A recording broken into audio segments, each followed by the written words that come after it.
सोहळा आनंदाचा गजर विठुरायाचा अखंड हरिनाम सप्ताह श्री चिंचाळेश्वर महादेव संस्थान कळमनुरी दिनांक 27 जानेवारी 2021 ते 3 फेब्रुवारी 2021। प्रेक्षेपण आपल्या आवडत्या गजर कीर्तनाचा या यूट्यूब चॅनलवर। मोक्षपदे तुच्छ केली या कारणे, मोक्षपदे तुच्छ केली या कारणे, आम्हा जन्म घेणे युगायुगी। विटे ऐसे सुख नो हे भक्ती रस,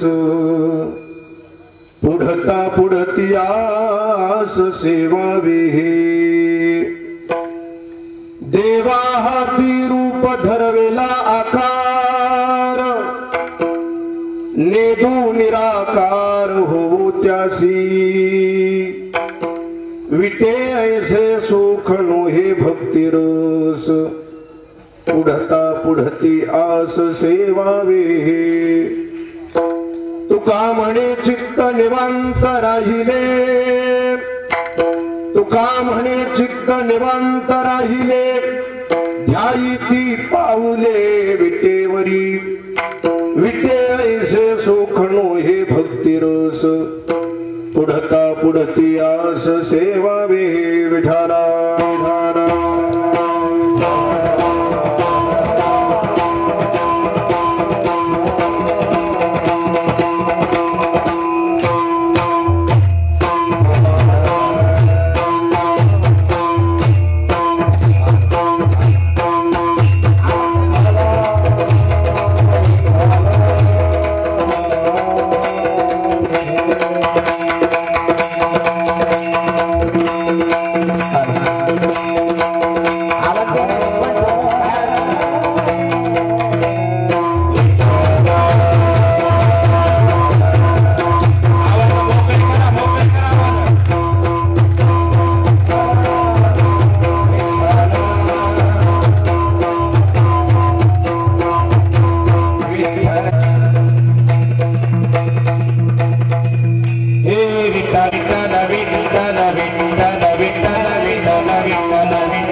पांडुरंगा करू प्रथम नमन, दुसरी चरण संतांचिया। त्यांच्या कृपादाने कथेचा विस्तारू, बाबाजी सद्गुरु दास तुका। काय माझी वाणी मानेल संतासी, रंजवू चित्तासी अपुलिया। ज्ञानेशं ज्ञानमूर्तिं च साक्षात् प्रेम स्वरूपिणीं, नामदेवं दयामूर्तिं नाथं वन्दे पुनः पुनः। वैराग्यस्य परामूर्तिं देहु क्षेत्र निवासिनीं। तुकाराम महाराज भक्तराज चतुष्टयं, मस्तक हे पायावरी, मस्तक हे पायावरी या वारकरी संताच्या। जेणे पंढरी सारिखाच्या पुला लोगाव केला, वैकुंठाधिपती श्री विठ्ठल सखा सोयरा जोडीला। जो का भक्त विरक्त भूतळवटी विख्यात हा लाभला त्या श्री संत हरिबाबा दत्त बाबा चरणी साष्टांग घातला विठाला विठाला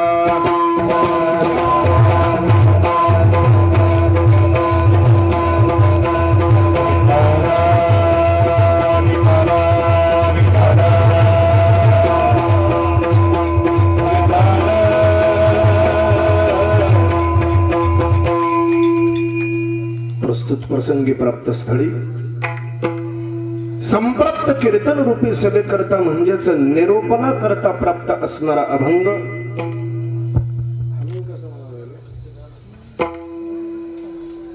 श्री क्षेत्र देहू निवासी वैदिक सिद्धांत शोधक सकल साधक जनबोधक संसार गतिरोधक पंढरी पथ साधक जगद्गुरु तुकोबाराय आजच्या अभंगाद्वारा भगवान पंढरीश परमात्म्याकडं आपल्या अंतःकरणातील विशेष असं मागणं मागतात.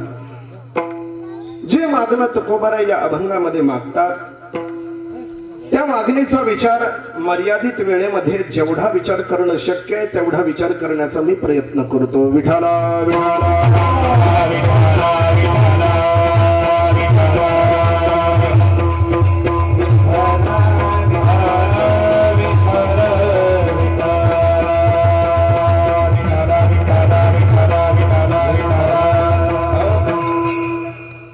सेवेच्या आरंभाला थोडासा परिहार द्यायचा म्हणजे असा,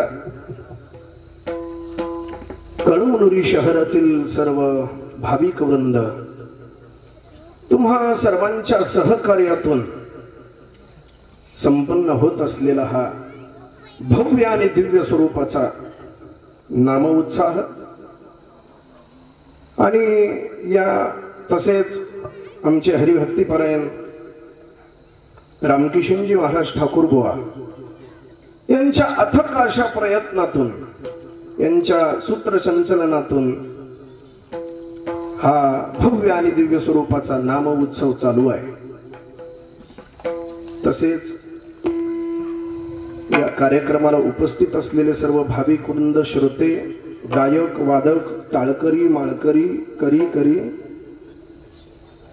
तसेच या पंचक्रोशीतील मंडळी, त्याच्यामध्ये आमचे वाकुडीकर मंडळी असतील, तसेच आपण सर्व तुम्हा सर्वांच्या उपस्थितीमध्ये तुम्हा सर्वांच्या सहकार्यानं जागराच्या दिवशीची कीर्तन सेवा माझ्याकडे आलेली आहे. भगवान पंढरीश परमात्मा ज्याप्रमाणे बुद्धी देतील त्याप्रमाणे दोन शब्द बोलण्याचा प्रयत्न. विठाला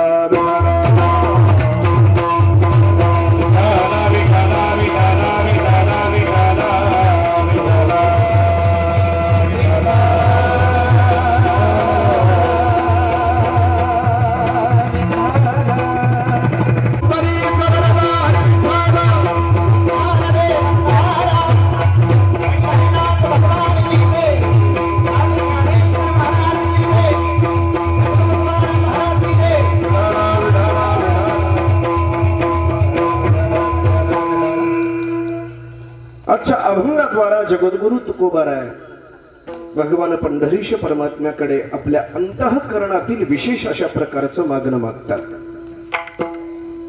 पुढता पुढती आस सेवावी हे तुकोबारायांनी मागणं मागावं न मागावं या संबंधातला विचार पुष्कळ करता येईल, परंतु वेळेची मर्यादा बघता मला आता त्या विचारामध्ये अडकण्याचं कारण नाही. मी सरळ सरळ माझ्या एका शंकेतून, माझ्या एका आक्षेपातून अभंगाकडे येतो.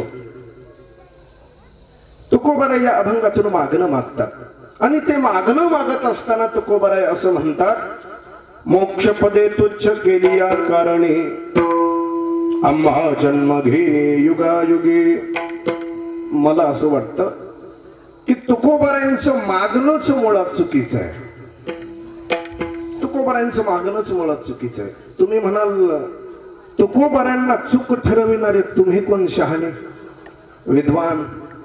मी म्हणत नाही, पण मी त्याच्याकरता जे युक्तिवाद सांगेन मी त्याच्याकरता जे बोलेन ते सगळं ऐकल्यानंतर तुम्ही सुद्धा म्हणाल की तुकोबारांचं चुकलंच बरं का मागायला. हो, तुकोबारांचं मागणं जरा चुकलंच.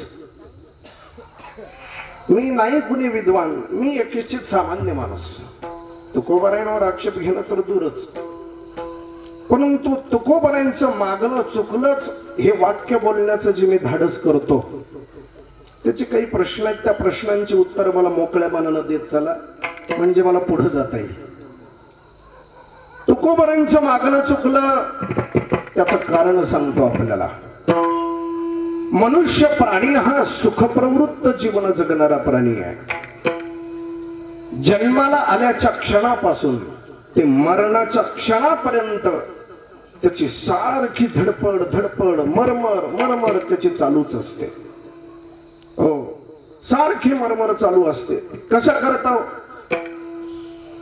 सुखा करता.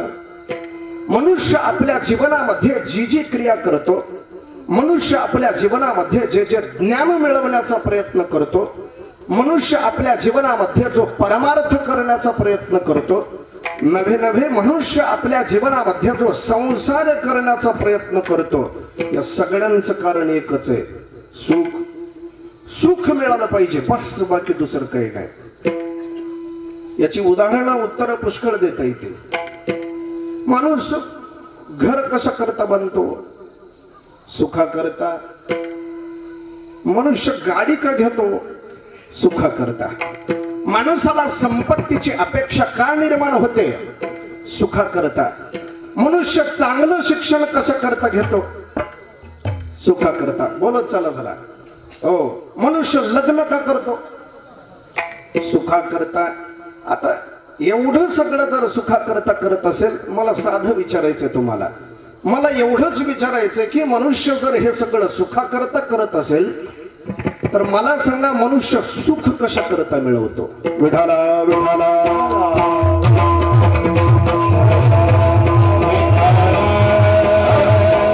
गाडी कशा करताय? सुखा करताय. पोरं बाळ कशा करताय? सुखा करता. चांगलं शिक्षण कसं करता? सुखा करता. मग एवढं सगळं जर सुखा करता असेल, तर सुख कशा करता? काय उत्तर आहे तुमच्याकडे? काय उत्तर आहे महाराज? याला उत्तर नाही. एक वाक्य बोलू का? मनुष्य सुख सुद्धा मिळवतो, तेही एका सुखा करताच मिळवत असतो. विठाला विठाला.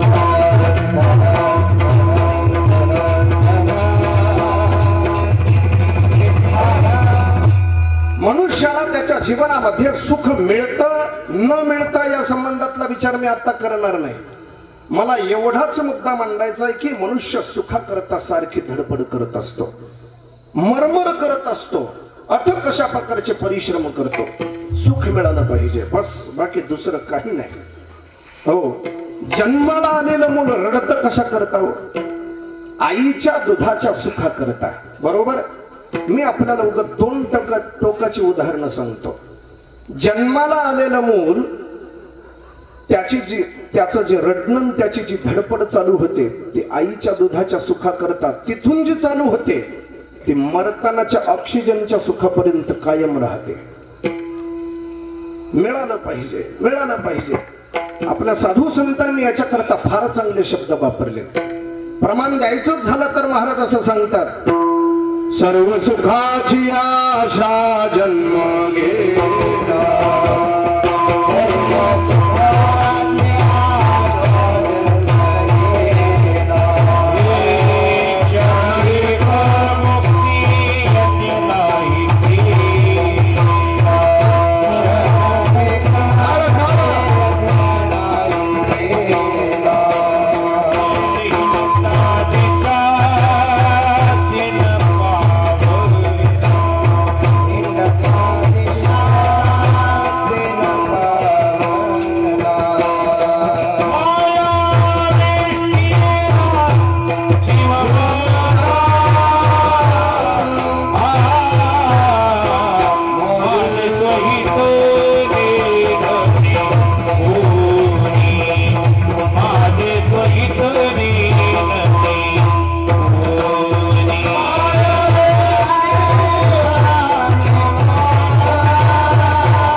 सुखाची आशा जन्म गेला क्षण एक मुक्ती यत्न नाही केला हिंदता दिशा क्षीण पावला माझ्या निष्ठीला जीव माझा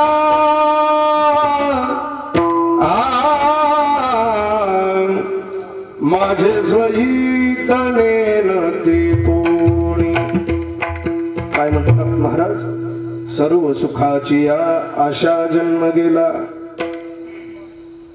हो, माणसाचा जन्म सर्व सुखाच्या आशेमध्ये गेला का भोगात गेला? हो, काय आहे, संतांचे शब्द बारकाईने तपासले पाहिजेत, बारकाईने अभ्यासले पाहिजेत. वैकुंठवाशी हरिभक्ती परायण प्रातस्मरणीय मामासाहेब दांडेकर असं सांगायचे म्हणे, संतांनी तो शब्द कोणत्या भावाने वापरला, कोणत्या हेतूने वापरला हे जसं महत्वाचं आहे, तसंच तो शब्द कोणता वापरला हेही तितकंच महत्वाचं आहे. काय म्हणणं आहे महाराजांचं, सर्व सुखाची आशा जन्म गेला. माणसाचा जन्म आशेमध्ये गेला का भोगात गेला? बोला, कशामध्ये गेला?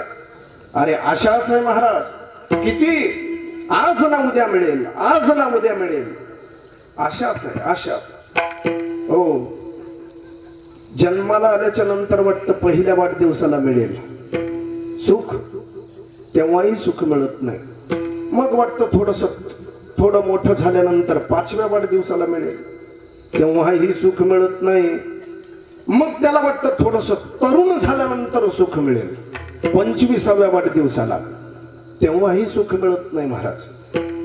मग त्याला वाटतं 61ला तर नक्कीच मिळेल, तेव्हाही सुख मिळत नाही. मग त्याला वाटतं अमृत महोत्सवाला मिळेल, तेव्हाही सुख मिळत नाही. मग त्याला वाटतं सहस्त्रचंद्र दर्शनाला मिळेल, तेव्हाही सुख मिळत नाही. मग त्याला वाटतं शताब्दीला तर नक्कीच मिळेल, तेव्हाही सुख मिळत नाही. शेवटी त्याला असं वाटतं, अरे निदान 14व्याला तरी सुख मिळेल. पण नेमकं पोरं 14व्याच्या दिवशी वाटण्या करून घेतात, महाराज कशाचं सुख आलंय.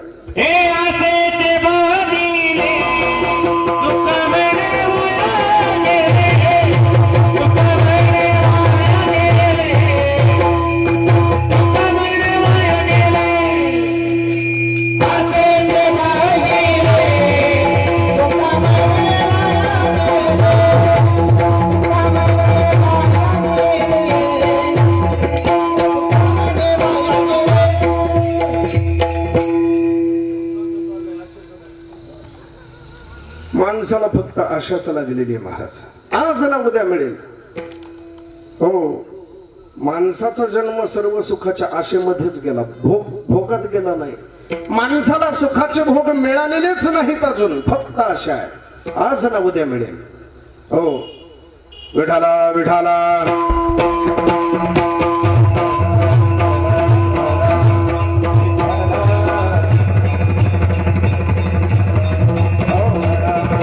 मनुष्य सुख मिळवण्याकरता जीवनामध्ये अथक अशा प्रकारचे परिश्रम करतो, त्याला सुख मिळत नाही.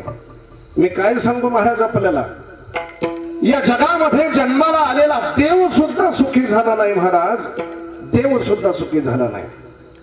भगवान श्री कृष्णाचं चरित्र घ्या, नाहीतर प्रभू रामचंद्राचं चरित्र घ्या, त्यांना सुख दुःख काय वाटलं हा मुद्दा नाही, आपल्याला काय दिसलं हा मुद्दा आहे.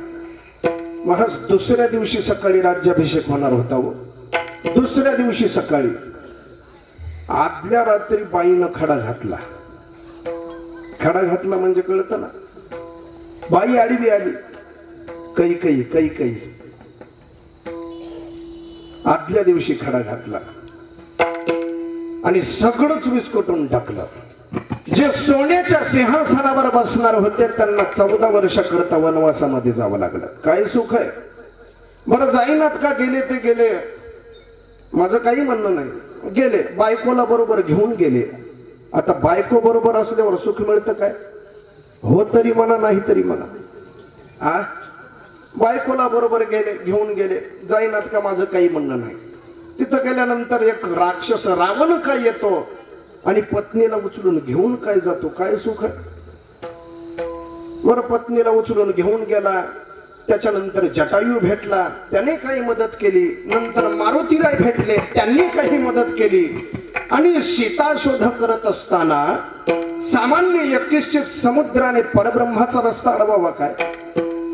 अहो, रामचंद्र प्रभूचा रस्ता सामान्य समुद्राने अडवावा काय सुख आहे.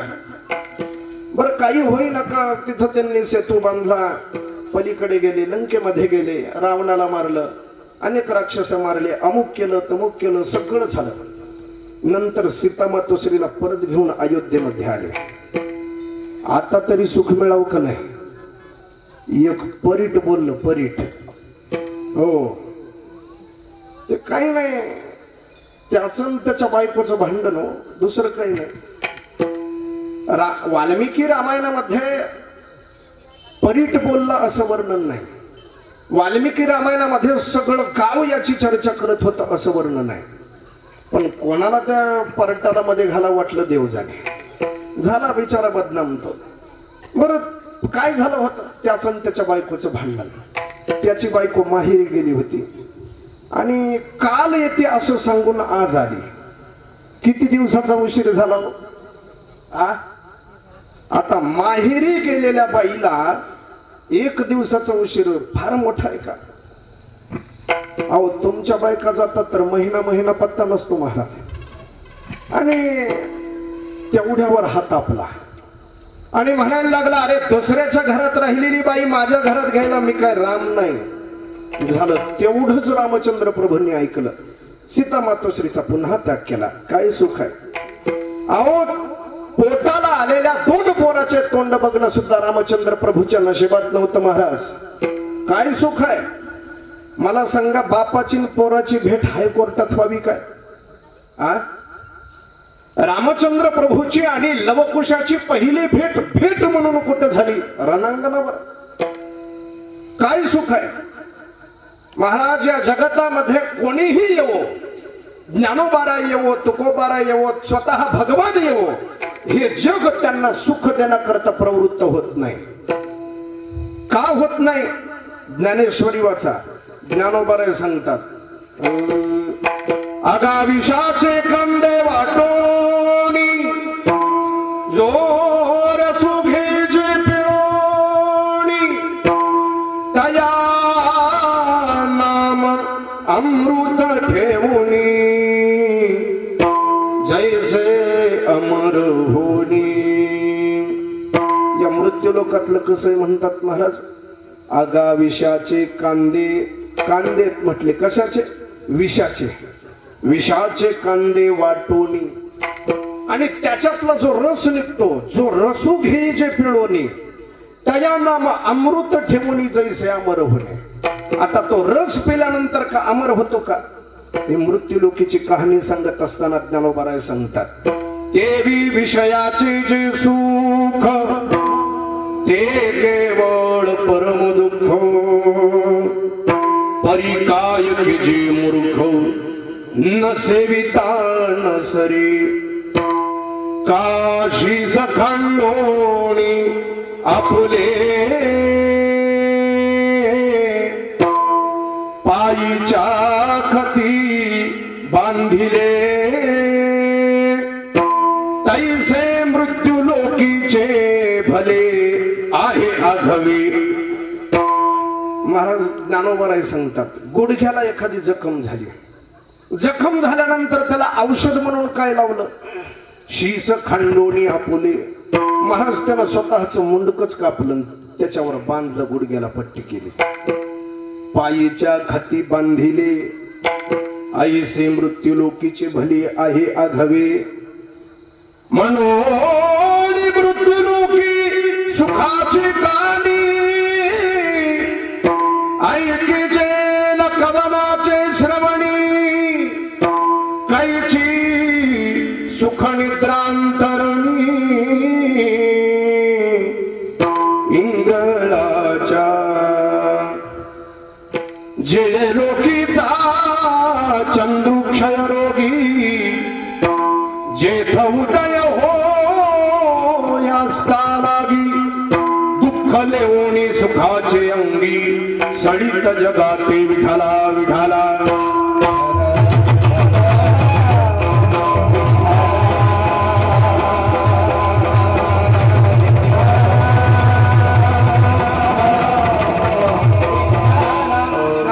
चिंतन करतात. मनुष्य त्याच्या जीवनामध्ये सुखाकरता अथक परिश्रम करतो, त्याला ते सुख मिळत नाही, पण प्रयत्न करतो. सुख का मिळत नाही याची चर्चा मी करत नाही बरं का. आता जरा पुढे चला, माझे प्रश्न थोडे पुढे आहेत. मला सांगा, माणसाला जे सुख मिळावं वाटतं ते सुख दुःख जाऊन मिळावं वाटतं का दुःख राहून मिळावं वाटतं? बोला. दुःख जाऊन मिळावं वाटतं का दुःख राहून? दुःख जाऊन मिळावं वाटतं, बरोबर आहे.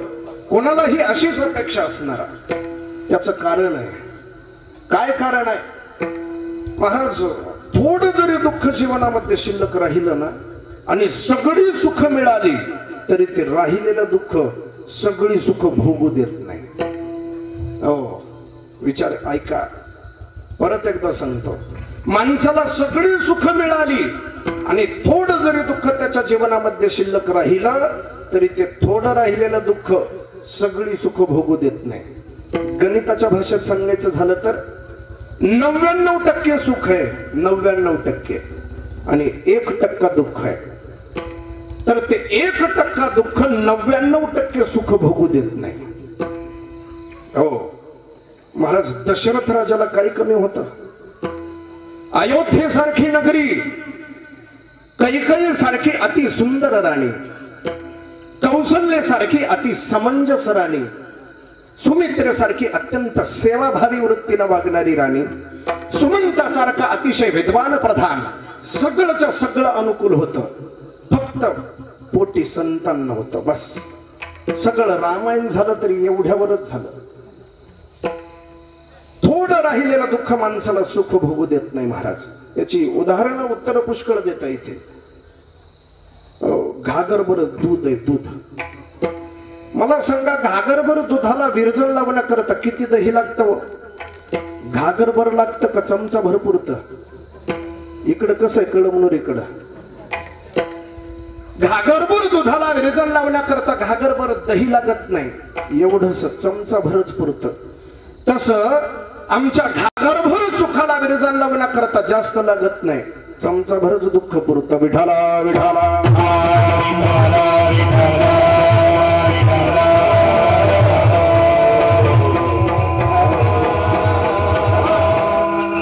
माणसाला जे सुख पाहिजे ते दुःख जाऊन पाहिजे, कारण राहिलेलं दुःख सुख भोगू देत नाही. पुष्कळ उदाहरण आहेत महाराज. आता इथं रात्रीची वेळ आहे, इथं सगळे लाईट वगैरे दिवे लागलेले आहेत. या दिव्याच्या प्रकाशामध्ये तुम्ही मला बघता, मी तुम्हाला बघतो. आपलं भागतंय की नाही? आपलं भागतंय. बरं, जरी दिव्याने एवढा प्रकाश दिला तरी कुठल्या ना कुठल्या तरी कोपऱ्यामध्ये अंधार राहील की नाही? पण तेच उद्या सूर्य उदयाला येऊ द्या बरं. ज्ञानोबा सांगतात, पूर्व दिशेच्या रावळी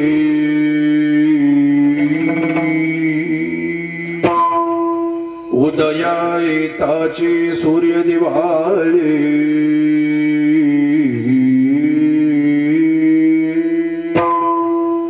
येर दिशात येची काळी, काळी मानाये विठाला विठाला.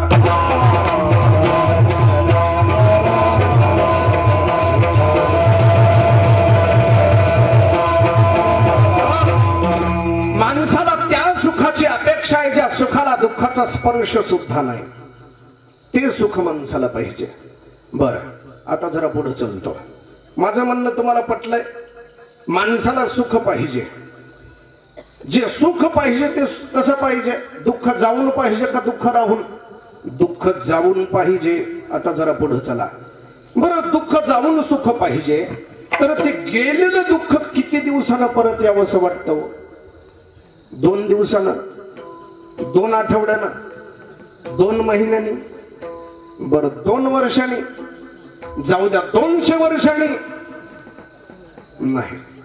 आम्हाला वाटतं गेलेलं दुःख कायमचं जावं, कायमचं ते पुन्हा आमच्या आयुष्यामध्ये परत फिरून येऊ नये. बरोबर आहे. पुढे चला. बर, माणसाला जे सुख मिळावं वाटतं ते दुःख जाऊन मिळावं वाटतं, सगळी गोष्ट ठीक, बरोबर आहे. पण माणसाला जे सुख मिळतं महाराज, त्या सुखानं कधी आपली सत्संगत सोडावी असं तुम्हाला वाटतं? आम्हाला जे दुःख जाऊन मिळालेलं सुख आहे त्या सुखानं आमची कधी सत्संगत सोडावी? महाराज, आम्हाला असं वाटतं की आमच्या जीवनामध्ये सुख मिळावं ते कायमचं मिळावं आणि दुःख जावं ते कायमचं जावं. इथपर्यंत बरोबर? कीर्तन पुढे सरकायच्या आत मला सांगा. हो, माणसाला दुःख जावं वाटतं ते कायमचं आणि सुख मिळावं वाटतं कायमचं. यालाच वेदांतामध्ये मोक्ष म्हणतात. विठाला विठाला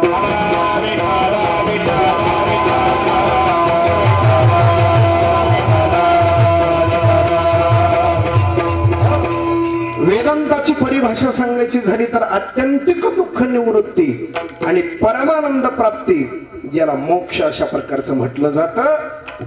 मग जर दुःख कायमचं जावं आणि सुख कायमचं मिळावं अशी सामान्य जीवाची अपेक्षा असेल तर मला सांगा, तुकोबाराय या अभंगामध्ये मोक्षाला तुच्छ म्हणतात. तुकोबारायचं बरोबर आहे का चूक आहे? बोला. माझा मुद्दा तिथंच, मी पुन्हा तिथंच फिरून आलोय. आता सांगा, तुकोबाराय बरोबर आहेत का चूक आहे? बोला, सांगा ना. चूक म्हणा की. हा, सगळ्यांना चूक म्हणू देत नाही. जीव तुमची तुम्हाला तुकोबारांना चूक म्हणू देत नाही. चूक म्हणायला काय झालं? तुकोबाराय काही शिक्षा करत नाहीत आपल्याला. हो, इथं येऊन शिक्षा करतील तुकोबाराय? अहो, तेवढं पुण्याचं नाही महाराज आपलं. तुकोबारांनी इथं येऊन शिक्षा करावी तेवढं पुण्य नाही आपलं. माझ्या दृष्टीनं तुकोबाराय चूक आहे. तुम्हाला माझ्यावर विश्वास नाही, नका का बसेना. मी थोडस पुढे जाऊन अजून सांगेन त्याच्याबद्दल.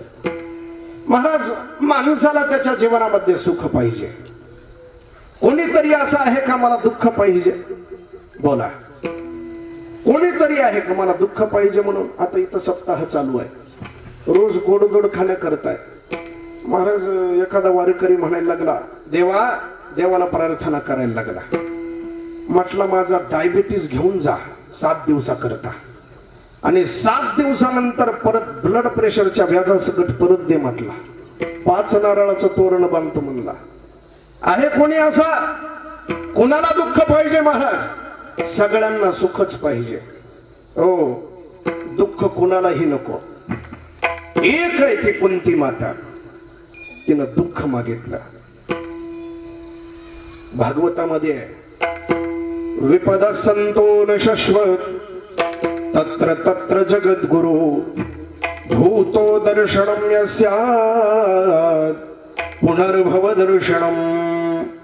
भागवतामध्ये आहे, सगळं युद्ध संपल्यानंतर भगवान श्रीकृष्ण कुंती मातेकडे गेले आणि कुंती मातेकडे गेल्यानंतर कुंती मातेला म्हणायला लागले, आत्या मी घरी चाललोय म्हटले, आता तुला काही मागायचं असेल तर मागून घे. कुंतीनं सांगितलं, अरे कृष्णा, मला दुसरं काही मागायचं नाही म्हटले, मला थोडंसंच मागायचं. काय पाहिजे म्हटले तुला, बोल.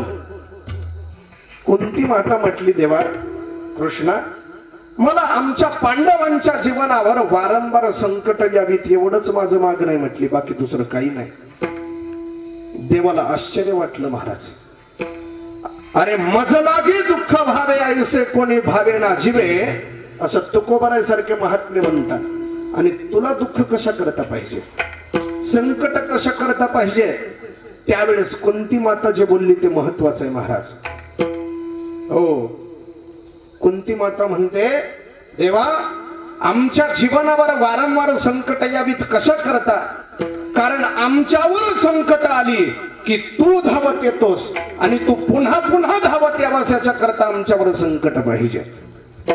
काय चिंतन आहे महाराज, विचार करा जरा.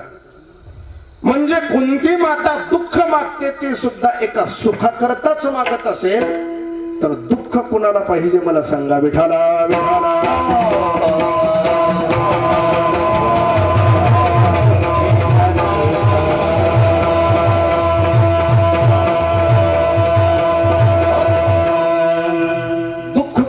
बी नको, सगळ्यांना सुख पाहिजे. मग असं असताना तुकोबराय म्हणतात मला सगळ्या सुखाचा मूळ असणारा मोक्ष नको आणि सगळ्या दुःखाचं कारण असणारा जन्म पाहिजे. कशामुळे म्हणतात? तुकोबराय बरोबर आहेत का चूक आहे सांगा? मी इथून हलत नाही आज तुकोबरांना. तुम्ही चूक जोपर्यंत म्हणत नाही तोपर्यंत मी हलत नाही. आता तुकोबराय चूक का बरोबर म्हणा की अजून पुढे जातो. मी बोलतो ते काही चुकीचं आहे का? मला सांगा, माणसाला सुख पाहिजे का नाही? बरोबर. माणसाला जे सुख पाहिजे ते दुःख जाऊन पाहिजे. बरोबर. गेलेलं दुःख कायमचं जावं. चूक का बरोबर? बरोबर. सुख कायमचं मिळावं. बरोबर का चूक? बरोबर. मग सुख कायमचं मिळावं, दुःख कायमचं जावं, याला जर मोक्ष म्हणत असतील, ही जर तुमची अपेक्षा असेल, तुमचं म्हणणं असेल, तर तुकोबराय म्हणतात मला मोक्ष नको. तुकोबराय बरोबर का चूक? विठाला विठाला.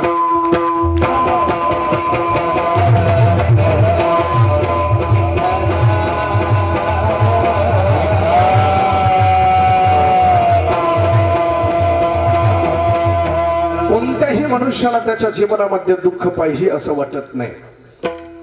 मानवी जीवनाची एक शोकांतिका सांगतो एका वाक्यामध्ये. माणसाला ज्या सुखाची अपेक्षा आहे ते सुख त्याला जीवनामध्ये कधी मिळत नाही आणि माणसाला ज्या दुःखाच्या निवृत्तीची इच्छा आहे ते दुःख त्याच्या जीवनातून कधी निवृत्त होत नाही. मानवी जीवनाची शोकांतिका आहे महाराज. हो, दुःख कोणाला पाहिजे? सगळ्यांनाच सुख पाहिजे. थोडस उत्तरार्धाकडे चलतो मी. माणसाला किती जरी दुःख नको म्हटलं तरी दुःख होतंय का नाही? दुःख होतं. मग दुःख होतं ते कशामुळे होतं? त्याची काही कारण आहेत का? काय माणूस दुःखी होतो? 3 कारण सांगितली जातात दुःखाची. आध्यात्मिक दुःख आहे, आधिभौतिक दुःख आहे, आधिदैविक दुःख आहे. आता हे आध्यात्मिक म्हणजे काय, आधिभौतिक, आधिदैविक हे काय कशाला म्हणायचं? याची व्याख्या काय नेमकी? निळोबारा एक ठिकाणी याची व्याख्या सांगतात. भूती उपद्रव दिधला. भूती उपद्रव दिधला ताडिला अथवा निस्तेजिला तेणे चित्ती दाह झाला. आधिभौतिक बोलिला तो ताप देही प्रगटे रोग व्याधी तेणे आहारिली तापे बुद्धी लोळे न पुरे दुःखावधी आध्यात्मिक त्रिशुद्धी तो ताप. झाला आधिभौतिक ताप आणि आध्यात्मिक तापाची व्याख्या. आता आधी दैविक ताप कशाला म्हटलं जातं? दैवे अतिवृष्टी दानावृष्टी राजके लुटले झाला कष्टी आगीने जळता नावरे संकटी तो अधिदैव ताप बोलिजे. याला अधिदैव ताप असं बोललं जातं. मग महाराज हे आध्यात्मिक दुःख आपल्याला का होतं? आधिभौतिक दुःख का होतं? आधी दैविक दुःख का होतं? प्रश्न 3 आहेत, उत्तर 1 आहे की नाही आपल्याकडे? हो. भाकरी का करपली, पानं का सडली आणि घोड का अडलं?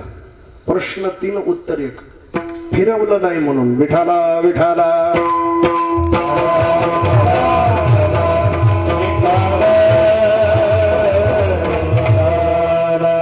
भाकरी का करपली महाराज? भाकर करत असताना ती अशी खालीवरी करावी लागते. नाही केली तर मग ती करपते. भाकरी का करपली? फिरवली नाही म्हणून. आता पानं का सडली? पानं म्हणजे नागिलीची पानं. ती नागिलीची पानं अशी परडीमध्ये खालची वरी वरची खाली करावी लागतात. पानं खाणाऱ्यांना माहिती असतं बघा. हो, ती खालची वरी वरची खाली केली नाहीत की मग ती सडून जातात. पानं का सडली? फिरवली नाही म्हणून. आणि घोडं का अडलं? फिरवलं नाही म्हणून. घोड्याला फिरवावं लागतं. घोड्याचं वेगळंच आहे महाराज. देवानं त्याला बसण्याची व्यवस्थाच केली नाही. हो, घोडं चारा खातं तेही उभ्या उभीच खातं. घोडं पाणी पितं उभ्या उभीच. आणि घोडं झोपतं सुद्धा उभ्या उभीच बरं का. आपण कसं कीर्तनामध्ये बसल्या बसल्या झोपतो तसं ते घोडं उभ्या उभीच झोपत असतं. हो, बसलेलं घोडं काही कामाचं नाही महाराज. मुंबईला जा तुम्ही रेस कोर्सला, तिथं बघण्याकरता भेटतंय. कोट्यावधी रुपयाचं घोडं असतं महाराज. पण घोडं बसलं की मग त्याला ते कपाळामध्ये गोळी मारतात आणि मारूनच टाकतात. बसलेलं घोडं काही कामाचं नाही. मी ज्या दिव्य परंपरेमध्ये जन्माला आलो ती म्हणजे ठाकूरबुवांची परंपरा. या ठाकूरबुवाच्या परंपरेचा विशेष असा आहे की आमच्या घराण्यामध्ये घोडा सुद्धा एकादशी करत होता महाराज. एवढा अधिकार आहे या घराण्याचा. आणि हे प्रसिद्ध आहे. पूर्वीच्या काळी तिथी वगैरे सांगण्याकरता ब्राह्मण लोक येत असत. आधी काही कॅलेंडर पंचांग वगैरे तेवढे काही उपलब्ध नव्हते. आणि मग ते ब्राह्मण बुवा ज्या वेळेस 2 एकादशी यायच्या त्यावेळेस आपली एकादशी कोणती हे ओळखण्याकरता ब्राह्मण बुवा सांगायचे ही एकादशी आहे. परंतु एक प्रसंग असा झाला की त्या प्रसंगामध्ये ब्राह्मण बुवाला सुद्धा कळेना आपली एकादशी कोणती. त्यावेळेस काही माणसं मिळून महाराजांकडे आली, दत्तबाबांकडे आली. आणि महाराजांकडे येऊन महाराजांना म्हणायला लागले, महाराज आपली एकादशी कोणती आहे? काही कळत नाही.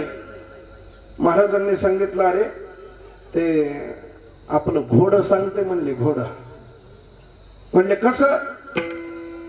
हरभऱ्याचं टोपलं त्याच्या तोंडापुढे नेऊन ठेवा म्हटले. जर घोड्यानं तोंड लावलं तर आज एकादशी नाही. आणि जर घोड्यानं तोंड नाही लावलं तर एकादशी आजचीच आहे. जा म्हटले. अरे ती मंडळी गेली, हरभऱ्याचं टोपलं घेतलं, घोड्याच्या समोर ठेवलं. घोड्यानं त्याला तोंड लावलं. माणसं म्हणायला लागली, काय उगाच सांगत असतील बाबा. घोडं कुठं हरभऱ्याला तोंड लावल्याशिवाय राहतंय का? घोड्यानं त्या दिवशी हरभऱ्याला तोंड लावलं. आज एकादशी नाही म्हटले. बरं, उद्या तरी प्रयोग करून बघावं. दुसऱ्या दिवशी सकाळी हरभऱ्याचं टोपलं त्या घोड्यासमोर नेऊन ठेवलं. घोड्यानं त्याचा वास सुद्धा घेतला नाही महाराज. हा अधिकार आहे या ठाकूरबुवाच्या घराण्याच्या परंपरेचा. आपण सारिखे करीते तात्काळ, नाही काळ वेळ तया लागे. आणि तो घोडा थकला म्हणून महाराज दुसरा घोडा घेऊन वारी करण्याकरता पंढरपूरला आले. पूर्वीच्या काळी घोड्यावरून वारी करत होते. आणि मग तो घोडा घरीच बांधून ठेवला लोहगाव येथे. आणि महाराज दुसरा घोडा घेऊन दर कोस दर मुक्काम करत करत निघाले. महाराज त्या घोड्यानं दोर तोडला. महाराज पुढच्या मुक्कामावर तर घोडा मागच्या मुक्कामावर. दशमीच्या दिवशी बाळवंटामध्ये महाराज काही वारकऱ्यांच्या समवेमध्ये स्नानाकरता चंद्रभागेमध्ये निघाले. आणि चंद्रभागेमध्ये सकाळच्या वेळेला गेलेले असताना समोरून तो घोडा येताना दिसला. महाराज म्हटले, आपला खरा वारकरी आला म्हटले रे. महाराज तो घोडा तिथं आला आणि त्या घोड्याने महाराजांना प्रदक्षिणा घातली आणि महाराजांच्या मांडीवर स्वतःचा देहच ठेवला. होता कृपा तुमची पशु बोले वेद, निर्जीव चालविली भिंती महिमा घाद. ज्ञानोबारांनी रेड्यामुखी वेद बोलवला महाराज. इकडे ठाकूरबुवांनी महाराज घोड्याकडून एकादशी करून घेतली. विठाला विठाला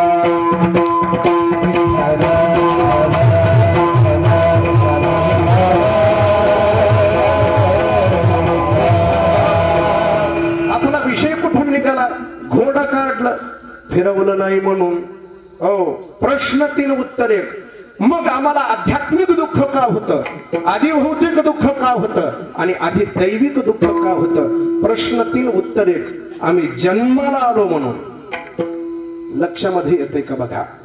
महाराज आपण जन्मालाच आलो नसतो तर आपल्याला तहान भुकेचं जे आध्यात्मिक दुःख म्हटलं जातं ते दुःख झालं असतं का?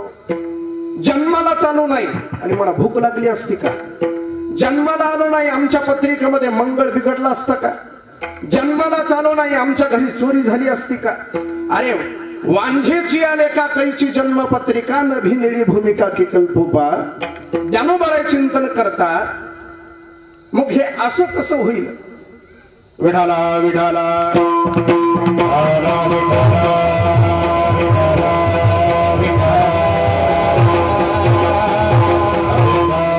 आध्यात्मिक दुःख आधी भौतिक आणि अधिदैविक दुःख आम्हाला का होतं? आम्ही जन्माला आलो म्हणून. मग आता ते दुःख निवारण करण्याकरता काय उपाय आहे? तुम्ही सांगता जन्मालाच येऊ नका. हे काय उत्तर झालं का? उदाहरण म्हणून सांगतो. एक मनुष्य सारखा आजारी पडायला लागला, सारखा आजारी सारखा आजारी सारखा आजारी.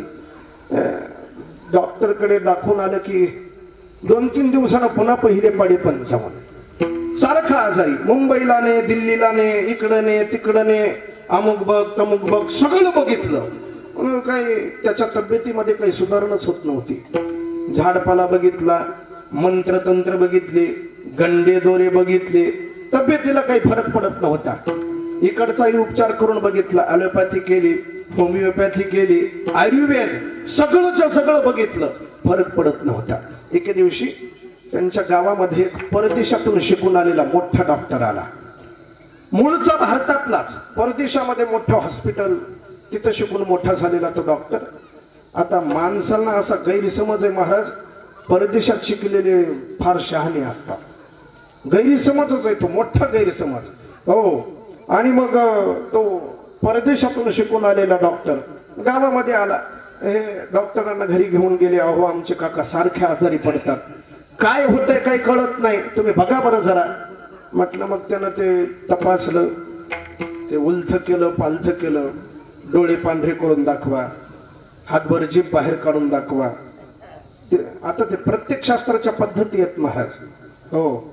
आयुर्वेद असेल तर ते त्यांचे 1760 प्रश्न असतात. हो. होमिओपॅथी मध्ये सुद्धा, ॲलोपॅथी मध्ये आपल्याकडे बरे आहे, परंतु ते तपासण्याची पद्धत प्रत्येकाची वेगवेगळी आहे. ॲलोपॅथीकडे तपासण्याकरता गेलं तर काय करतात? त्याला उलथ करतात, पालथ करतात, पोटाला लावतात, छातीला लावतात, पाठीला लावतात, डोळे पांढरे करून दाखवा आणि मग विचारतात काय होतंय. मग एवढं कशा करता केलं? पूर्वीच्या काळी जे डॉक्टर होते महाराज, इथं असं नाडीला हात लावला की कळत होतं काय होतं आणि काय नाही. आता तसं त्यांना आपल्याला म्हणता येणार नाही, त्या त्या शास्त्राची ती पद्धत आहे. हो. कुठलाच प्रश्न कधीच न विचारता योग्य औषध देणारा डॉक्टर माझ्याकडे. हो.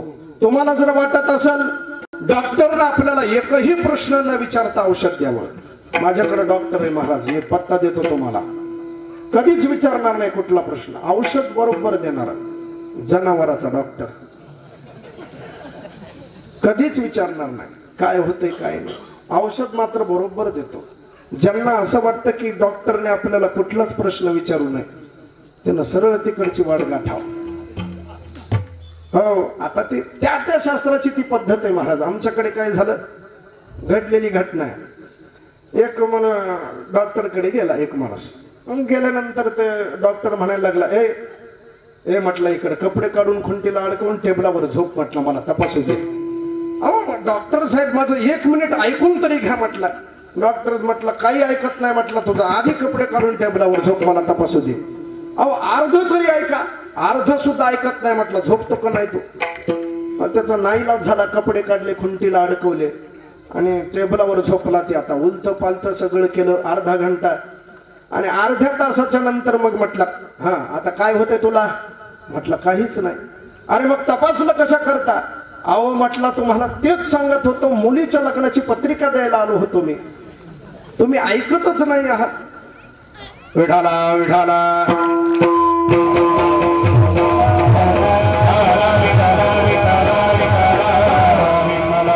परदेशात शिकून आलेला डॉक्टर, त्याने त्या काकांच्या ते साहजिकच ती चिठ्ठी फाईल्स वगैरे सगळंच्या सगळं बघितलं आणि सगळं बघितल्याच्या नंतर म्हणायला लागला, तुमचे काका सारखे आजारी पडतात त्याचं कारण कळलं म्हटलं मला.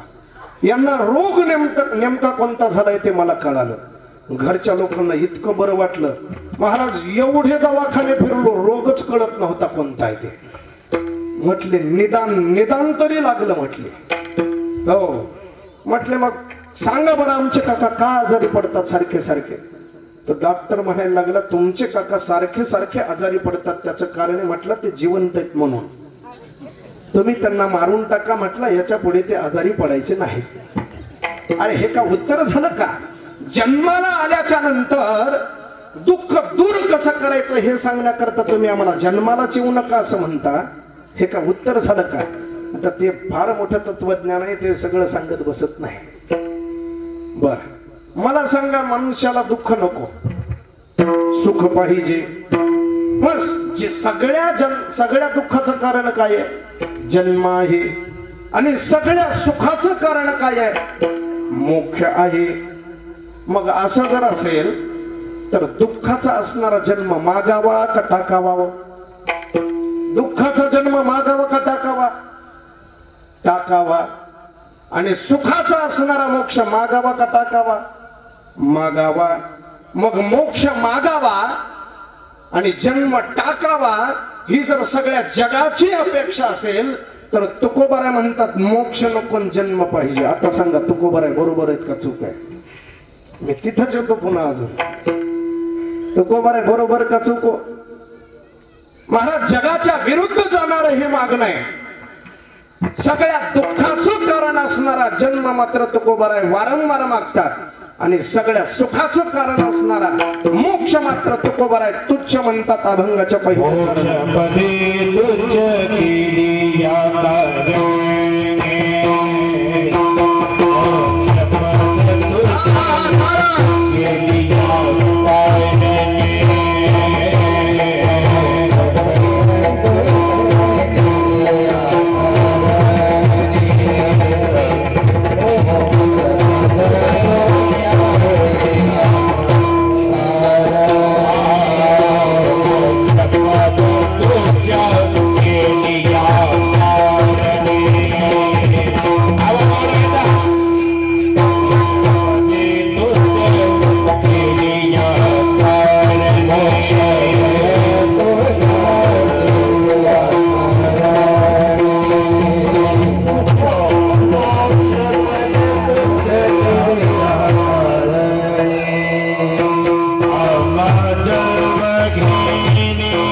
पदे तुच्छ केली या कारणे आम्हा जन्म घेणे युगायुगे. महाराज म्हणतात सगळ्या दुःखाचं कारण असणारा जन्म पाहिजे आणि सगळ्या सुखाचं कारण असणारा मोक्ष मात्र आम्हाला नको. मोक्षपदे तुच्छ केले या कारणे आम्हा जन्म घेणे युगायुगे. महाराज म्हणतात आम्हाला मोक्ष नको. देवा मोक्ष नको आम्हाला मोक्ष नको. आम्हाला जन्म द्या. तुका म्हणे गर्भवासी सुखे घालावे जन्मासी. देवा आम्हाला सुखानं जन्माला घाल म्हणतात, मोक्ष नको. हो, या मोक्ष नको या संबंधानं महाराजांची पुष्कळ प्रमाण आहेत. महाराज अद्वैती तो नाही माझे समाधान, गोड हे चरण सेवा तुझी, किंवा नको ब्रह्मज्ञान आत्मस्थिती भाव. मी भक्त तू देव ऐसे करी,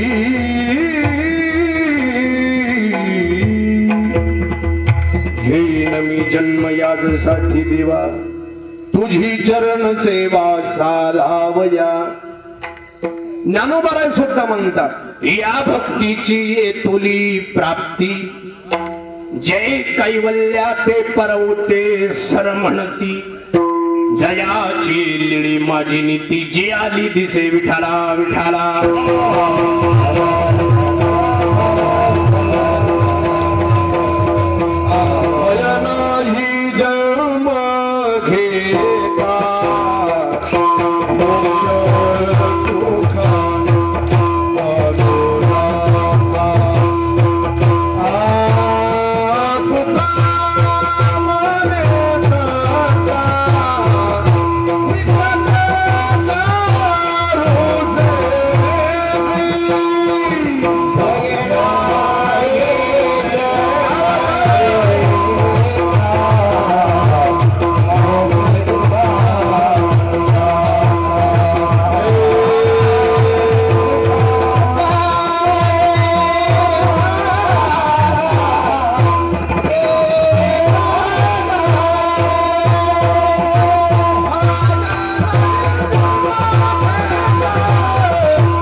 नाही जन्म घेता मोक्ष सुखाणुला था.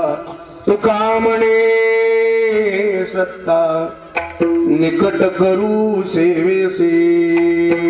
महाराज म्हणतात देवा आम्हाला मोक्ष नको, आम्हाला जन्म पाहिजे. जगाच्या विरुद्ध असणार हे मागणं तुकोबर आहे. बरोबर आहेत का चूक आहे? तो माझ्या दृष्टीनं चूक आहे, तुमच्या दृष्टीनं काही तुमचा विश्वास बसत नाही, असू द्या.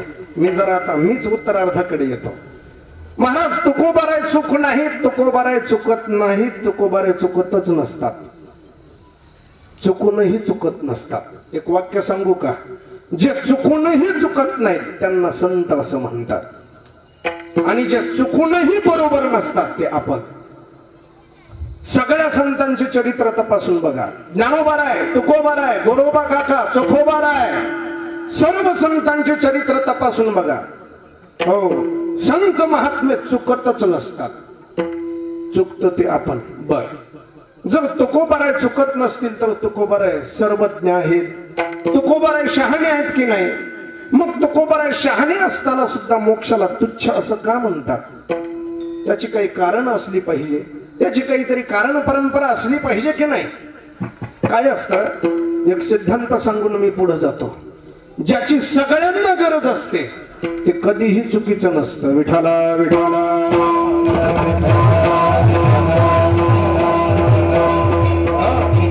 ज्याची सगळ्यांना गरज आहे. महाराज मोक्षाची गरज कोणाला नाही हो, सगळ्यांना मोक्षाची गरज आहे. मग ते काही चुकीचं आहे असं म्हणता येत नाही. मग तुकोबाराय मोक्षाला तुच्छ म्हणतात, याची काही कारण आपण बघूया.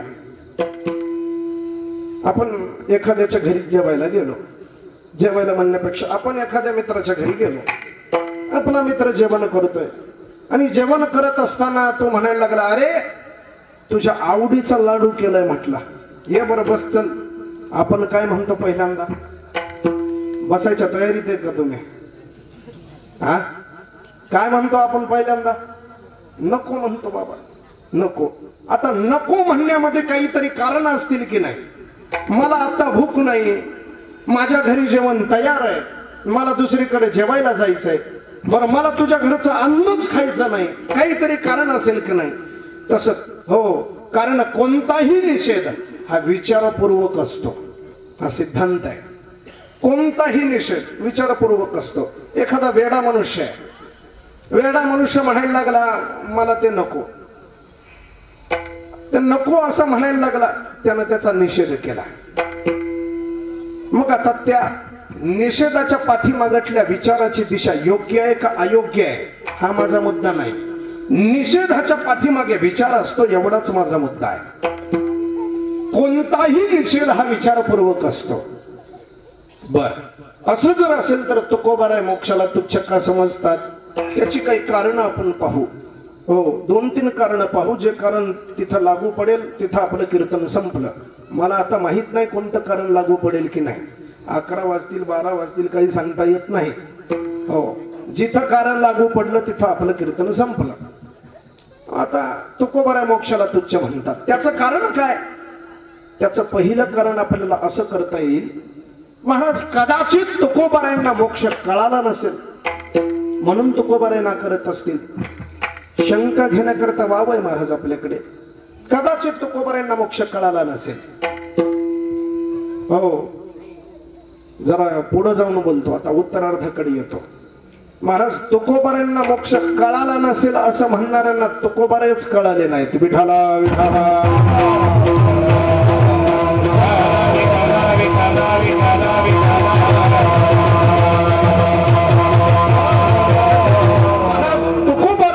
मोक्ष कोणाला कळाला सांगा ना, कोणाला कळाला तुकोबारायने इतका मोक्ष?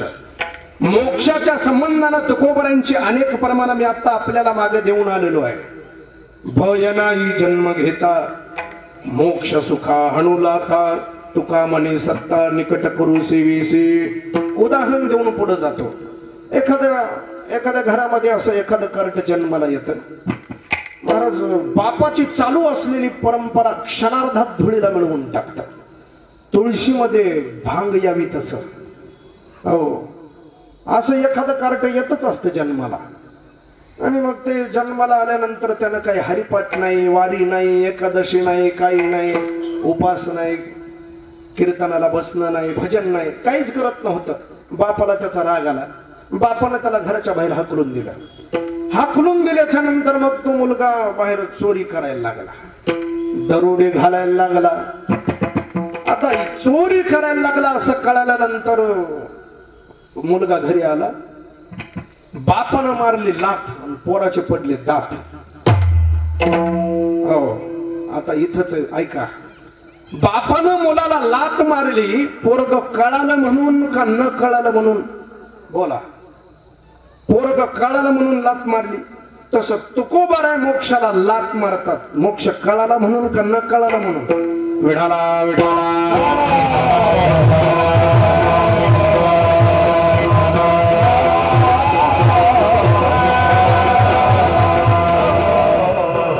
आणखी याच्यापेक्षा थोडस आपल्याला पुढे जाता येतं. मोक्ष कळाला तरीही तुकोबाराय मोक्षाला तुच्छ का म्हणतात जरा पुढे जाऊन सांगतो.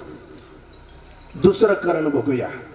महाराज काही वेळेला कसं असतं, एखाद्या वस्तूच्या प्राप्तीकरता आपण अखंड प्रयत्न करतो आणि अखंड प्रयत्न करून सुद्धा ती वस्तू ज्या वेळेला आपल्याला मिळत नाही त्यावेळेस आपण आपलं अपयश लपवण्याकरता त्या वस्तूचं अस्तित्वच ना करत असतो. विठाला विठाला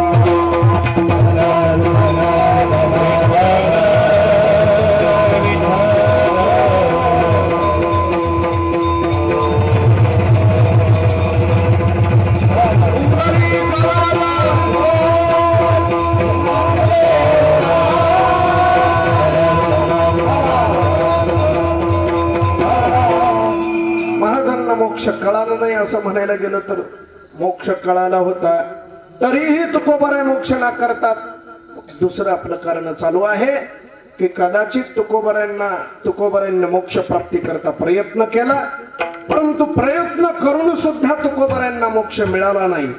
आणि मग तुकोबारायांनी स्वतःच अपयश लपवण्याकरता मोक्षाला तुच्छ म्हणतात असं आहे का काय?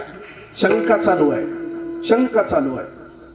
असं असू शकतं का? हे जरा अवघड वाटत असेल तर सोपं करून सांगतो. विठाला विठाला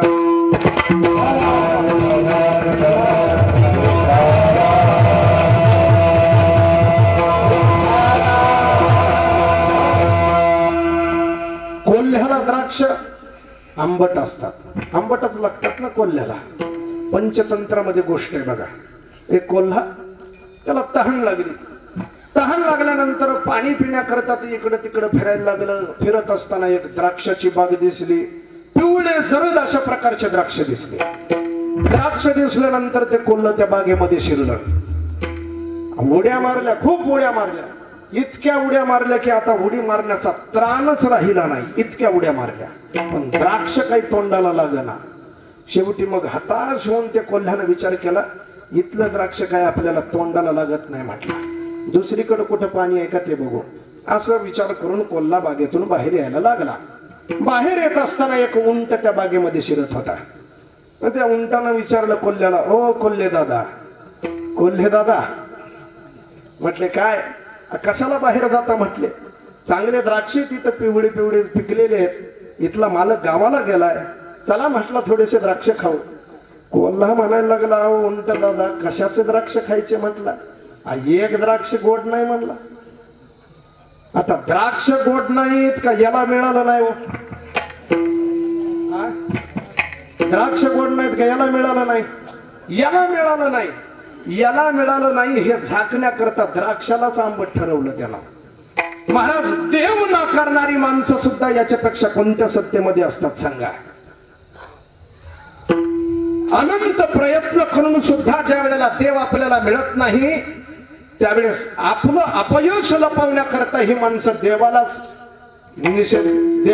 दोष दाखवतात. विठाला विठाला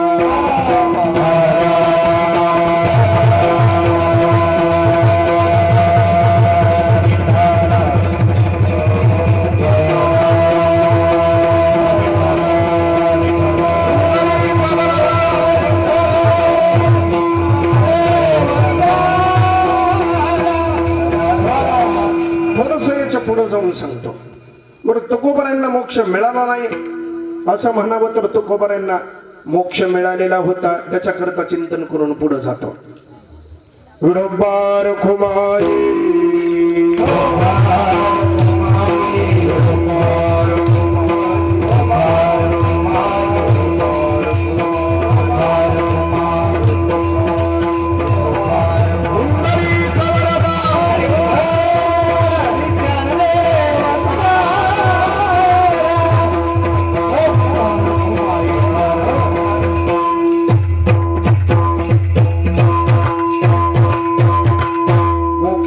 तुच्छ केलिया कारण्या महाजन्म घेणे युगायुगी.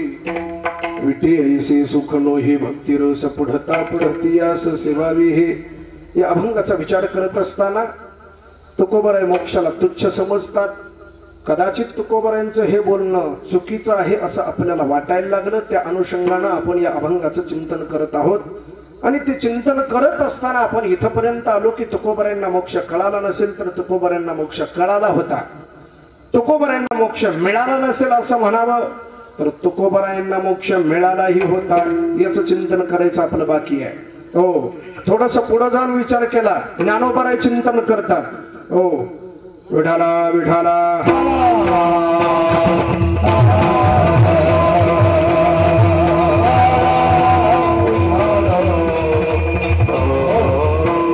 पुरुषार्थ सिद्धी चवथी रिघाला भक्ती पोथी जगा देतो.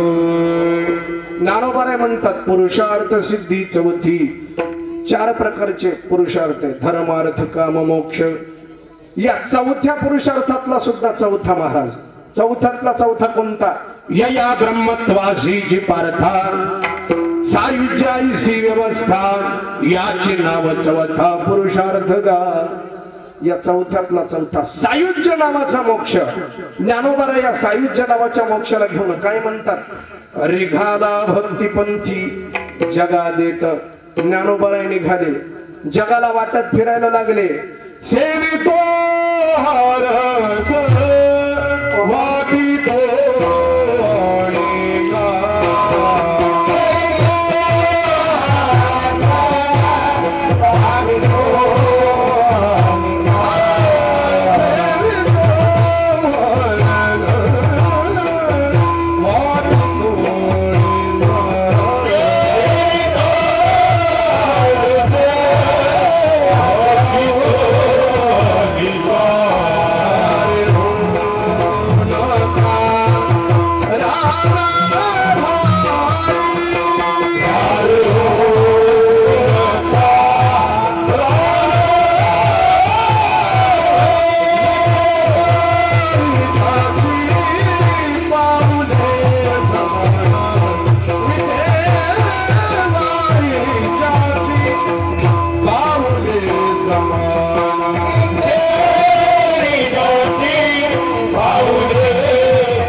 अनेका.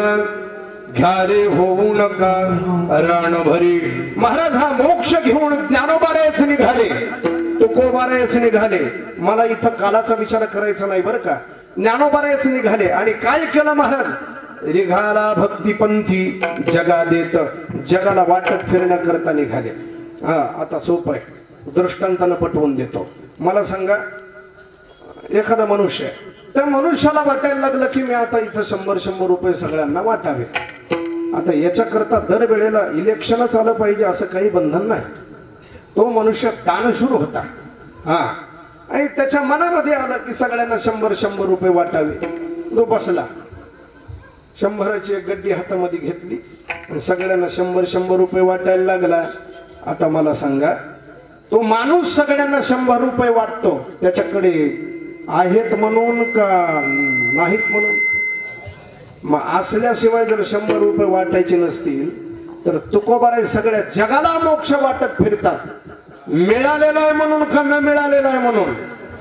मिळालेला आहे म्हणून. मग तुकोबारांना मोक्ष कळाला नाही असं म्हणावं तर तुकोबारांना मोक्ष कळालाही होता. आणि तुकोबारांना मोक्ष मिळाला नाही असं म्हणावं तर तुकोबारांना मोक्ष मिळालाही होता. मग कळून आणि मिळून तुकोबाराय मोक्षाला तुच्छ का म्हणतात? शेवटचं कारण सांगतो. विठाला विठाला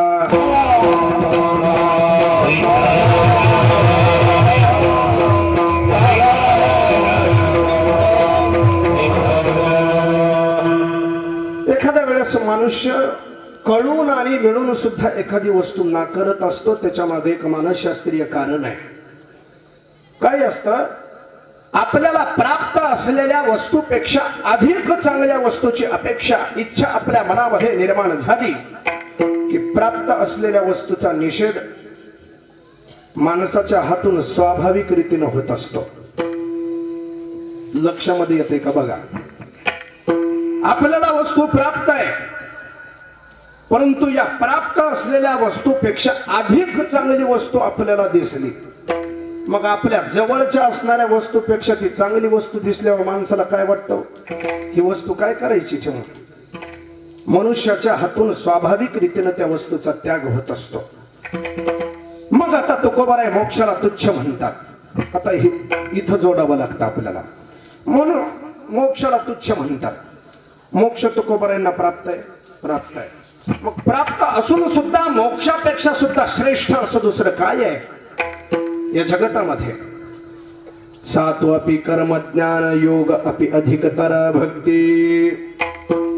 कर्मापेक्षा ज्ञानापेक्षा योगापेक्षा सुद्धा श्रेष्ठ असं जर काही असेल तर ती भक्ती आहे. त्याला ज्ञानोत्तर भक्ती असं सुद्धा आपल्या संप्रदायामध्ये संबोधलं जातं. महाराज, मोक्ष मोक्ष म्हणजे काय? ब्रह्मानंद. या एक ब्रह्मानंद घ्या आणि त्या एका ब्रह्मानंदाला एक परार्धानं गुणायचं. परार्ध म्हणजे किती माहिती आहे? परार्ध एक लिहायचं आणि त्याच्या पुढे 17 शून्य द्यायचे. 17, त्याला एक परार्ध असं म्हणतात. त्या एक परार्धानं एका ब्रह्मानंदाला गुणल्यानंतर जेवढी संख्या येते तेवढी संख्या म्हणजे भक्तीच्या आनंदातली कणभर सुद्धा नाही म्हणतात महाराज विठाला.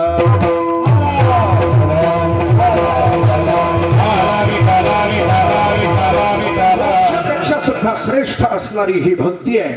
म्हणून तुकोबरायांच्या हातून स्वाभाविक रीतीने त्याचा त्याग झालेला आपल्याला दिसून येतो. म्हणून मोक्षपदे तुच्छ केली या कारणे आम्हा जन्म घेणे युगायुगे विटे ऐसे सुखणो हे भक्तिरस पुढता पुढती आस सेवावी हे. महाराज हा भक्तिरस कसा आहे विटून जाण्यासारखा आहे का महाराज? विटे ऐसे नव्हे हो याचा विटचत नाही महाराज. विटे ऐसे सुखणो हे भक्तिरस पुढता पुढती आस सेवावी हे. महाराज सतत असं आस लागते याची सेवना करता. भक्ती सुख आहे महाराज हे भक्ती सुख. आणि हे निर्गुणामध्ये हा भक्ती सुखाचा आनंद आपल्याला उपभोगता येत नाही. मग निर्गुणात असलेला देव त्याला सगुणात आणावं लागतं. मग तिसऱ्या चरणामध्ये महाराज सांगतात देवा हाती रूप धरवेला आकार नेदू निराकार हो त्यासे. महाराज तुम्ही म्हणायचे मग आता इथं देव सगुणामध्ये आला आणि आपणही आहोत मग इथं द्वैत झालं. द्वैत होत नाही. या ज्ञानोत्तर भक्तीमध्ये महाराज इथं आपल्या करता अशी व्यवस्था करण्यात आलेली आपल्या वेदांतांनी. याला द्वैत म्हटलं जात नाही याला कल्पित द्वैत असं म्हणावं लागतं. कल्पित द्वैत. आणि मग हा भक्ती सुखाचा आनंद त्या कल्पित द्वैतामधून आपल्याला उपभोगता येतो. देवा हाती रूप धरविला आकार नेदो निराकार हो त्यासी विटे ऐसे सुखनो हे भक्तिरस पुढता पुढती आस सेवावी हे.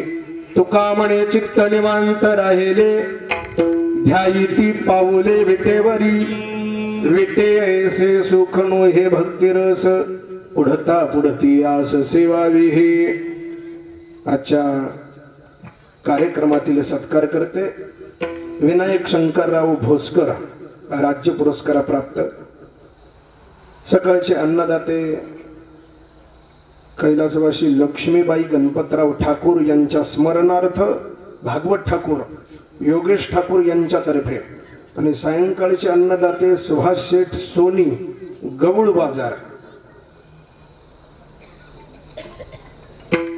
हा भव्य आणि दिव्य स्वरूपाचा कार्यक्रम इथं संपन्न होतो आहे. महाराज एवढा कार्यक्रम करणं काही सोपं नाही हो. हे लग्नासारखंच आहे. माणसाला स्वतःच्या घरचं लग्नाची तयारी करायची असेल तर 2 महिने जातात. एका दिवसा करता किती 2 महिने. आता हे 8 दिवसाचं लग्न आहे. तुम्ही म्हणायचे लग्न कसं सप्ताह म्हणायचे लग्नच आहे. कशाचं लग्न? जीव आणि आत्म्याचं एकत्रीकरण होणं जीवात्म्याचं लग्न आहे.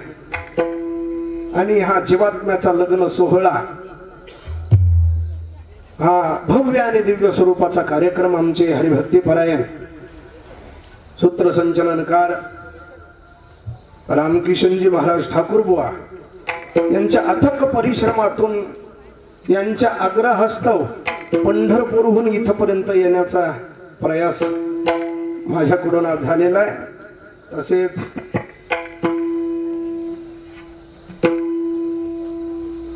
आपल्याला आता कीर्तन झाल्यानंतर लगेचच दीपोत्सव करायचा आहे. सर्वांनी तो सोहळा करण्यामध्ये बघण्यामध्ये सर्वांनी सहभाग घ्यावा.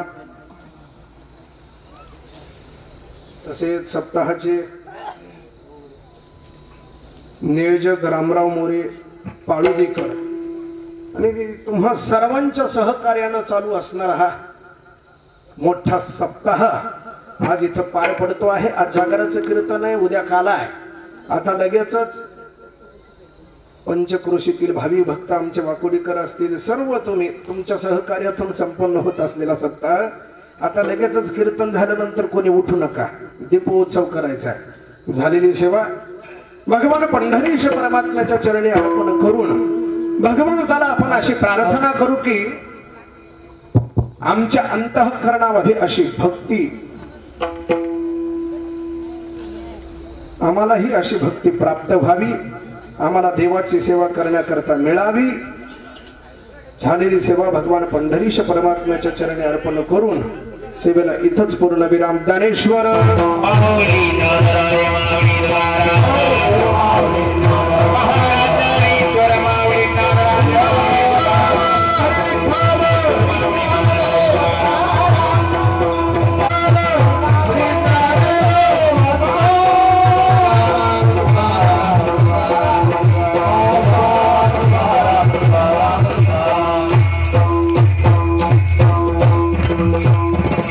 या ठिकाणी जिला आपण सांगता म्हणणार नाही, कारण उद्या काल्याचं कीर्तन या ठिकाणी बाकी आहे.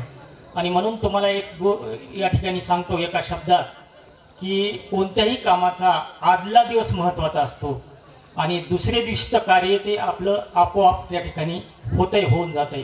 पण कुठलंही पूर्वनियोजन हे आदल्या दिवशी आपण जे केलं ते दुसऱ्या दिवशी त्याच्यावर डिपेंड राहते. आणि म्हणून या ठिकाणी दिनांक 27/1/2021 बुधवार या दिवसापासून आपल्या अखंड हरिनाम सप्ताहाला या ठिकाणी रुजुवात झालेली आहे. आणि त्या कीर्तन रूपी सेवेचा लाभ आपण सतत 7 दिवस, ज्याला आपण 8व्या दिवशी काल्याचं कीर्तन झाल्यानंतर सप्ताह म्हणतो, त्या सप्ताहाच्या कीर्तन रूपी सेवेची सांगता आज आपल्या कळमनुरी वाशियाच्या सर्वांच्या आणि परिसरातल्या सर्वांच्या साक्षीनं या ठिकाणी आपण दीपोत्सव हा कार्यक्रम घेऊन करत आहोत. माझी सर्वांना विनंती आहे, या ठिकाणी ज्याला चांगलं बसता येतं त्याला चांगलं ऐकता येतं आणि ज्याला चांगलं ऐकता येतं त्याला चांगलं बोलता येतं. हा एक रचनावाद आहे. आणि म्हणून आपण गुच्छ सोडू नका, गुच्छामध्ये बसा. कारण महाराजांनी जे उदाहरण तुम्हाला कोल्या आणि अंगुराचं दिलं, तर मला एक आठवलं की तुम्ही अंगूर घ्यायला गाड्यावर जाता तेव्हा गुच्छ हा मोजून घेता, परंतु गुच्छातून खाली पडलेले अंगूर तुम्ही घेत ना. त्याचा गुन्हा एकच असतो की त्या अंगुरानं गुच्छ सोडलेला असतो. आणि म्हणून गुच्छ सोडू नका. तुम्ही ज्या जागेवर बसलेले आहात तिथंच त्या ठिकाणी तुम्हाला बसायचं आहे. या अखंड हरिनाम सप्ताहाची सुरुवात आणि त्याची सांगता या ठिकाणी आपल्याला काल्याच्या कीर्तनाने या ठिकाणी करायची आहे. आज तर खरं म्हणजे एक मोठा योग आहे, कारण या ठिकाणी आज 3 राम एकत्र आलेले आहेत. या ठिकाणी तुम्हाला सांगतो, ज्यांच्या प्रेरणेतून, ज्यांच्या संकल्पनेतून, ज्यांच्या धडपडीतून, ज्यांच्या तळमळीतून, ज्यांच्या मळमळीतून या ठिकाणी आपण या सप्ताहाला या सुरुवात केलेली आहे. खरं तर हा सप्ताह बालवयात आहे. या ठिकाणी या सप्ताहाचं 2रं वर्ष आहे. या ठिकाणी हरिभक्त परायण ठाकूरबुवा, रामकृष्ण ठाकूरबुवा यांच्या अतिशय तळमळीतून या ठिकाणी आपण हा सप्ताह वयानं 2ऱ्या वर्षामध्ये जात आहे. परवाला या सप्ताहाचं वय 2 वर्ष होईल आणि म्हणून वर्ष 2ऱ्यामध्ये हा सप्ताह आहे. आणि त्यांना तेवढ्याच हिरिहिरीनं नियोजनामध्ये, संयोजनामध्ये साथ देणारे आमचे राम महाराज पाळोदीकर हे सुद्धा या ठिकाणी त्यांना खूप मोठी साथ या ठिकाणी देत आहेत. आणि योगायोग नाही तर योग या ठिकाणी असा आहे की आज या सप्ताहाची कीर्तन रूपी सेवा, या कीर्तन रूपी सेवेची सांगता राम महाराज ठाकूरबुवा शास्त्री पंढरपूर यांच्याच या कीर्तन सेवेनं आपण या ठिकाणी करत आहोत. खरं तर या दीपोत्सवाचा उद्देश या ठिकाणी असा आहे की प्रकाशाचं एक रूप आहे, ते आपल्याला अज्ञानाकडून ज्ञानाकडे नेईल, त्यानंतर अंधारातून उजेड्याकडे नेईल, आपल्याला अज्ञानातून ज्ञानाकडे नेईल. आणि प्रकाश हे या ठिकाणी शांततेचं, त्या सभ्यतेचं या ठिकाणी प्रतीक आहे. आणि सर्वांना एक विनंती आहे या ठिकाणी की गुच्छ कोणीही सोडू नका, कारण त्या ठिकाणी आपल्याला दीपोत्सव या ठिकाणी करायचा आहे.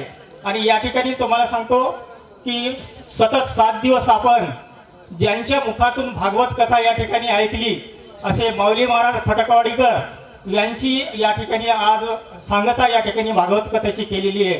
त्यानंतर शिवलीला अमृत आणि श्रीमंत भागवत पारायण या ठिकाणी घोडेकर सर, देशमुख सर यांनी शिवलीला अमृत या ठिकाणी सतत 7 दिवस घेतलेली आहे.